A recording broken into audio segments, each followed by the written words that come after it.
Hello everyone, welcome to our channel Topical Talks for a new tutorial video. And in this video, We will learn how to fix the match accept bug in League of Legends. In order to fix the match accept bug in League of Legends, firstly we will head to the search panel of Windows. From here we'll type League of Legends and click on open file location. After that we'll right click on the League of Legends shortcut and click on open file location again. Now we'll be headed to the write client services. So firstly, we'll right click on the write client service, go to properties, go to the compatibility tab.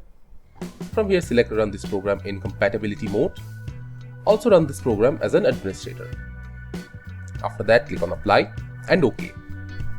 Now we'll head to the write games section, go to League of Legends, scroll down until we find the league client.exe, right click on it, go to properties, go to the compatibility tab, click on run this program in compatibility mode and also run this program as an administrator. After selecting these settings, we'll hit apply and OK. Now we'll close the folder. And now if we play League of Legends and go into a match, we won't face the match accept bug anymore and we can enjoy the game easily. thank you again for watching the video. Make sure to like this video and subscribe to our channel and see you in the next video.